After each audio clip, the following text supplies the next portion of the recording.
Bonjour, bienvenue dans une nouvelle vidéo. Moi c'est Guillaume, je suis photographe spécialisé dans le mariage. Aujourd'hui on va parler j'ai noté, de tips, de conseils à faire avant le mariage en tant que photographe. Avant de démarrer cette vidéo, je voulais remercier vraiment les derniers commentaires que j'ai reçus parce que je suis vraiment touché. Il y a eu beaucoup de commentaires qui m'encouragent tout simplement parce que je reste naturel devant la caméra. Bon, en plus c'est vrai, hein, j'essaie de rester moi-même. C'est pas évident de jouer le jeu, de parler à une caméra et en même temps rester tel qu'on est. Donc merci de comprendre que j'essaie de rester moi-même au maximum. Mais continuez à commenter, hein, moi ça m'encourage vraiment. Donc voilà, c'était la petite aparté pour vraiment vous remercier de ces encouragements. C'est quelque chose qui est très important et qui motive à continuer à faire ce genre de vidéos. Donc en tant que photographe dans le mariage, j'ai noté à peu près 7-8 étapes à faire avant de se retrouver le jour J. Donc en fait, ça va être une série de 3 vidéos où on va se retrouver avec celle-ci, avec des étapes à faire avant le mariage. On va se retrouver avec la prochaine vidéo avec plusieurs étapes à faire le jour du mariage. Et la dernière vidéo qui sera les 7-8 étapes, on verra, à faire après le mariage. C'est mon process de travail. Sûrement, s'il y a des collègues photographes de mariage qui regardent cette vidéo, ils auront peut-être d'autres choses en plus à rajouter. N'hésitez pas à le faire en commentaire parce que ça va aider ceux qui démarrent. Et en fait, l'idée, c'est que vraiment cette vidéo soit une forme de checklist pour que tu puisses vraiment te préparer correctement avant la journée de mariage. Et même, en fait, en gros, cette checklist peut être appliquée un peu à toute forme de shooting. Introduction finie. Première étape, c'est de prendre contact avec les organisateurs du mariage. En fait, si tu veux, moi aujourd'hui, la plupart des mariages que je fais, il y a une wedding planner, une personne qui organise cela. Si c'est pas la wedding planner qui m'a mis en relation avec le couple, eh bien il est important de prendre contact avec elle pour justement le jour J, avoir le planning. S'il y a des petites choses à savoir par rapport à l'organisation de manière générale, il est très important de savoir tout ça pour ne pas se retrouver avec des imprévus le jour J. Une autre chose que je demande aux mariés s'il n'y a pas de wedding planner, c'est d'avoir un contact en plus à appeler en cas de problème. Je m'explique. Il m'est déjà arrivé de faire des mariages, par exemple à Paris. Il y a vite les souvenirs qui reviennent. Et en fait, à Paris, je me suis retrouvé avec la première adresse de la mariée. Je démarrais, c'était en bas de l'immeuble. Eh bien, elle m'a pas donné l'interphone. Le nom de famille de jeune fille de la mariée, je le connaissais pas. Mais en fait, il m'a fallu poireauter un petit moment avant de trouver. Je sais même plus comment j'avais fait. Il me semble que j'avais insisté tout simplement sur le portable de la mariée. Oui, c'était ça. J'avais insisté sur son portable pour réussir à la voir et bon. Coup de chance, c'était bien tombé, mais j'avais perdu un bon quart d'heure, un bon 20 minutes pour réussir à avoir la mariée. Donc, évitez cela, essayez d'avoir un contact en plus le jour J, quand les préparatifs ne sont pas au même endroit, un contact en plus de la mariée, quelqu'un qui sera présent avec elle, et un contact en plus du marié qui sera présent avec lui, tout simplement. Une autre chose très importante, et je vous parle par expérience, s'il y a un vidéaste, contactez-le. Il est important de savoir comment il travaille. Est-ce qu'il va poser un trépied à chaque sortie par exemple de cérémonie, est-ce qu'il travaille avec juste une petite caméra où il aura beaucoup de caméras positionnées? C'est important de faire un petit débrief avec lui avant le jour J pour justement pas avoir de mauvaises surprises, savoir par exemple, moi je travaille pas comme ça mais il est déjà arrivé que le vidéaste bosse avec 3-4 caméras. C'était 3 caméras je crois, plus la sienne, enfin bref, c'était un truc un peu gros quoi. Et en fait il a fallu que je prenne un téléobjectif pour pouvoir faire des photos sans passer dans le champ. Deuxième point, qui rejoint un peu le premier point, c'est faire une forme de repérage et se préparer. Ce que je veux dire par là, moi quand je parle de repérage, moi je ne vais pas une semaine avant, un mois avant sur le lieu pour regarder les plans, tout ça. Moi je le fais directement le jour J. Pourquoi ? Parce que quand j'arrive le jour J, les premières impressions qu'il y a du domaine, qu'il y a du lieu, je veux que ce soit ça qui ressorte en photo. Si, comme avant en fait, si je fais un repérage, en fait, je me formate un peu trop et du coup je rentre un peu trop dans le comment dirais-je, dans l'atmosphère du lieu. Mais des fois, le jour J, le jour du mariage, l'atmosphère a changé. Donc, il est important pour moi de faire ce repérage le jour même, avec l'ambiance qu'il y a le jour J. C'est ma manière de travailler. Maintenant, je sais que j'ai pas mal de collègues qui font leur repérage une semaine avant, un mois avant, enfin voilà, ou même la veille, hein, juste la veille, des fois ça suffit. Moi, je fais pas vraiment ça. J'aime bien arriver le jour J et en fonction de la météo qui aura le jour J, les lumières, l'ambiance, tout ça, ben, c'est ça que je cherche à capturer parce que pour moi, c'est ce qui fait l'essence de la journée. Et en termes de préparation, ce que je dis par là, c'est faire, s'il n'y a pas de wedding planner, un point avec les mariés pour, par exemple, les photos de groupe, le first look. Il y a aussi souvent pendant la séance couple un lieu de shooting, un petit moment qu'on passe 10-15 minutes ou une demi-heure avec eux. Et ben, ce lieu, il faut le préparer. Donc, il faut se préparer avant le mariage, il ne faut pas se retrouver le jour J. Même si le jour J, on peut changer d'avis, il est bien de se préparer pour pas avoir de mauvaises surprises s'il y a un problème au niveau du timing. Donc, il y a plein de petites choses à préparer avec le couple, comme je disais tout à l'heure, les photos de groupe, parce que si vous faites au feeling le jour J, vous allez perdre un temps énorme. Le first look, ou pas, s'ils veulent faire un first look, où est-ce que ça se fait, comment ils veulent le faire, parce qu'il y a plusieurs manières de faire une première découverte. En termes de météo, en termes de lieu de shoot, il est important de savoir où cela va s'organiser. Et il y a aussi le timing de manière générale que l'on peut voir avec le couple, et c'est très important de au moins se préparer un petit peu à ce niveau-là. Moi, il n'est pas là, bon, voilà, ici, là. Il est important de pouvoir se préparer à ce niveau-là. Moi, j'ai toujours un carnet dans lequel, sur la page de gauche, j'ai les adresses, le planning d'écrit à la main. Ne faites pas confiance, je vais en parler après, mais ne faites pas confiance à votre matériel électronique. Donc j'ai mon planning, tout ce que j'ai noté, par exemple le timing, les adresses, les numéros de contact, comme je vous ai expliqué un peu avant. Et l'autre côté, bon, on en parle juste en suivant. Avant de parler de l'autre côté du carnet, je me suis noté le petit point 3, c'est de checker tout son matériel avant le jour J. Ça peut être la veille, mais moi je me suis fait une petite liste sur Trello, l'application Trello. Ça va être les batteries, les cartes mémoire, s'assurer qu'elles soient toutes vidées et bien, s'assurer qu'elles soient toutes bien formatées. Son matériel, s'assurer qu'il soit propre.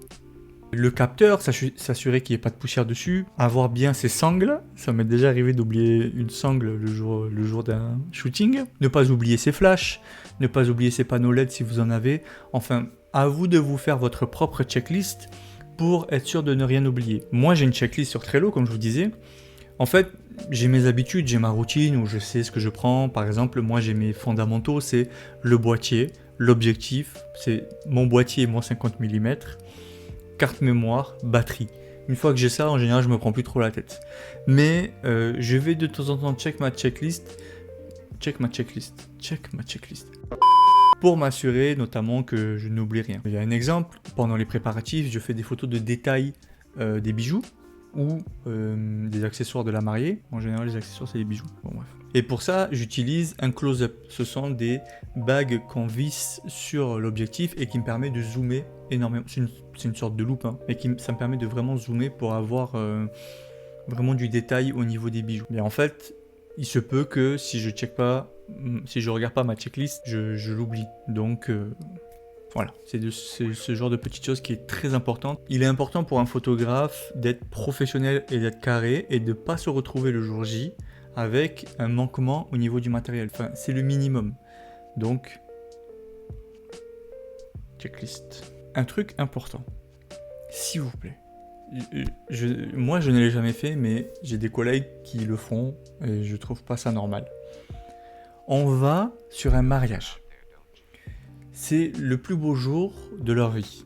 C'est quelque chose qui est très important pour eux. S'il vous plaît, ne venez pas en Bermuda. Ne venez pas en n'importe comment, habillé n'importe comment ce jour-là. Oui, vous travaillez, mais je vous donne un exemple. Hein. Le traiteur, il bosse, il est dans sa tenue de travail. Ne venez pas habillé en mode footing, en mode easy. Ne faites pas ça s'il vous plaît, respectez la profession de photographe. Venez habillé de manière décente, évitez les baskets crades, ou au moins nettoyez-les avant le jour J.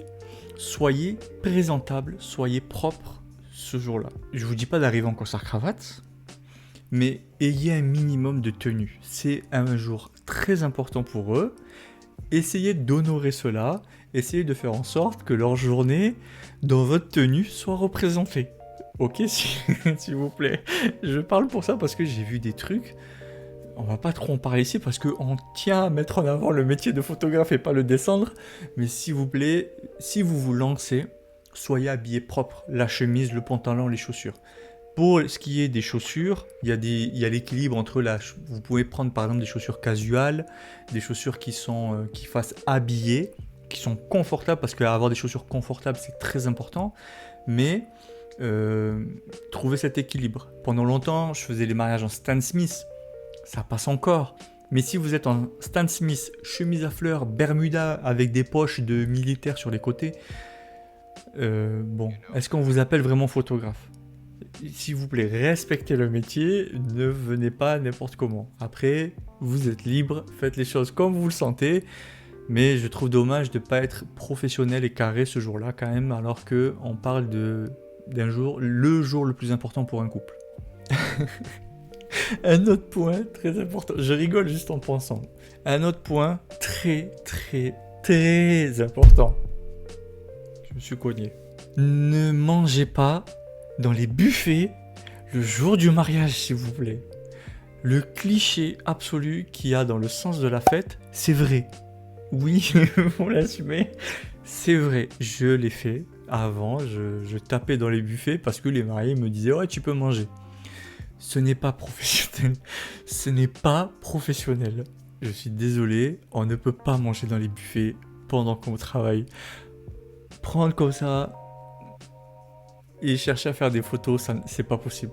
Non, s'il vous plaît, prenez-vous à manger. C'est des erreurs que j'ai faites et après je me suis rendu compte que c'était pas du tout professionnel. Bon, en soi, c'est pas dramatique. Vous avez un petit creux, le foie gras qui vient du fond du Gers, qui est là devant vous, il vous appelle. Il vous dit, Guillaume, mais pose ton appareil photo et croque-moi. Il vous le dit. Mais c'est pas professionnel. Parce que quand les invités, ils regardent, ils voient le photographe avec son verre de jus, j'ai des collègues, ils tournent pas au jus pendant le vin d'honneur, mais bon, le jus et le buffet, le petit morceau de foie gras, on n'a plus les boîtiers dans les mains, ils sont là, ils pendent au niveau des sangles. Bon, je sais pas, je trouve pas ça très cool. Prenez-vous à manger, un petit tanka, un petit goûter s'il faut. Par contre, le soir, effectivement, vous demandez aux mariés de vous préparer un repas chaud si vous restez pour terminer la soirée. Bon, 6e point, on vient sur un petit truc un peu plus sérieux. Préparez des questionnaires que vous envoyez aux mariés. En fait, les questionnaires vont vous permettre de comprendre la vision du couple. C'est-à-dire pourquoi ils se sont mariés, comment ils se sont connus, ça peut être aussi leur goût, leur métier, qu'est-ce qu'ils font dans la vie en dehors de leur métier. Tout cela va vous permettre de documenter leur journée en essayant d'avoir leur regard. Parce que vous pouvez venir le jour J en faisant un documentaire, un reportage. Vous venez, vous documentez ce que vous voyez. Bon, j'estime que c'est un peu dommage de ne pas chercher à connaître un peu le couple pour vous rapprocher de leur sensibilité. Eux, ils ont été sensibles à votre esthétique au niveau des photos, de ce que vous avez présenté sur votre site internet ou les réseaux sociaux. Il est important que vous appreniez à connaître un peu le couple, que vous appreniez à comprendre qui ils sont, et derrière, vous allez avoir, on va dire, un regard un peu différent. Si, par exemple, la mariée est graphiste, mais vous allez être tourné un peu plus vers un esthétique qui va lui correspondre. Si le marié, il est, par exemple, charpentier, mais vous allez peut-être vous tourner un peu plus vers l'architecture, vers la charpente, je sais pas, trouver quelque chose qui peut rappeler ça. Chaque marié a un questionnaire, et dans ce questionnaire-là, il me dit qui il est, ou du moins il me dit qui il a envie de me montrer. Et le deuxième questionnaire, ou du moins le questionnaire que va répondre son partenaire, va me dire aussi ce qu'il pense de lui. Donc en fait, je me fais un peu un persona de eux, qui me permet tout simplement d'avoir un portrait robot sur lequel je me positionne et que je note sur la partie droite de mon carnet pour avoir tout le temps en rappel qui ils sont. Donc c'est quelque chose que je fais pendant le jour J. Dès qu'il y a un petit creux, je prends mon carnet, je regarde, elle a 28 ans, elle est infirmière, elle aime ça dans la vie, elle est ceci, elle est cela, et je me laisse guider par cela. Dernier point pour cette vidéo, contacter, échanger, discuter avec les mariés en amont. Il est important qu'ils comprennent que vous êtes présent pour eux et pas forcément que le jour J. Moi, ce que je fais, si les mariés regardent, ils vont un peu griller mon astuce. Moi, ce que je fais, grâce au logiciel Photo Studio que je vous ai présenté dans une précédente vidéo, j'automatise des emails. En fait, ce sont des emails de conseils. Ça permet de rassurer le couple. Il va y avoir des emails qui vont parler de comment on organise une séance de groupe. Ou oui, une séance groupe quoi, une séance de photos de groupe. Comment on va préparer le first look ensemble. Il va y avoir aussi comment on fait s'il pleut.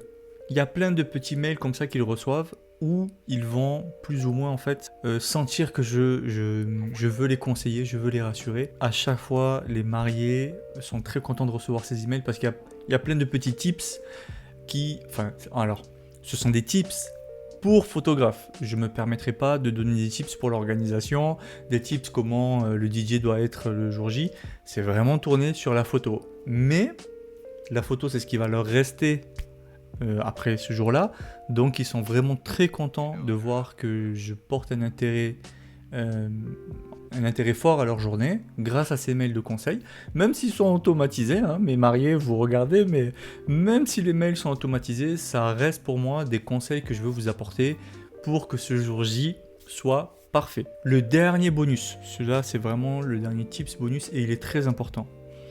Ne vous laissez pas marcher sur les pieds par le couple. Quand j'ai commencé, de par le fait que j'avais une prestation avec des tarifs très bas, en général les couples sont, je vais pas dire casse-pieds, mais ils sont très envahissants. Ils sont très autoritaires. Ils vous empêchent limite de faire le travail comme vous avez envie de le faire.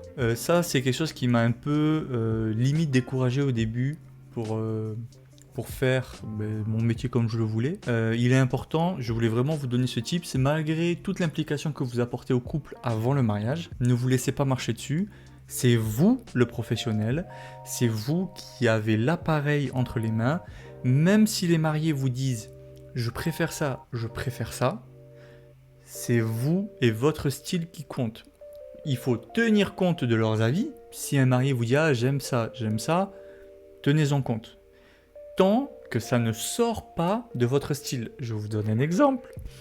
Moi, je ne fais pas, pendant le mariage, des photos ou des vidéos drone. Mais j'ai eu, au début, et Ange pourrait vous le témoigner, j'ai eu très souvent des mariés qui m'ont dit « ah, on aimerait une photo aérienne où les invités font un cœur. » Vous voyez le petit cœur ? Voilà, les invités font un cœur. Je trouve que c'est l'une des photos les plus kitsch qu'il y ait dans le mariage. Ah, est-ce que tu peux pas te mettre en hauteur ? On va demander l'autorisation au maire. Tu vas monter au 2e étage, tu vas ouvrir la fenêtre, nous on va se mettre en cœur et tu vas faire la photo. Ça te dérange ou pas, s'il te plaît, Guillaume ? Ben là, oui, il faut le dire. Vous savez pourquoi ? Parce que je l'ai déjà fait, ce genre de photo. Et c'est ça que les mariés vont poster sur les réseaux sociaux et vous taguer. C'est ça le photographe que vous allez devenir. Bon, on s'arrête sur cette première partie. La deuxième partie, c'est la semaine prochaine sur des conseils, des tips à faire le jour J. Parce que j'ai entendu un peu des histoires qui vont dans tous les sens le jour J. Maintenant, j'aimerais un peu donner mon bagage, mon expérience un peu. Donc, semaine prochaine, c'est des tips à réaliser le jour J pour que vous évitiez au maximum la catastrophe. N'hésitez pas en commentaire à me mettre ce que vous avez pensé de cette vidéo. Et d'ici là, sortez et faites des photos. A plus!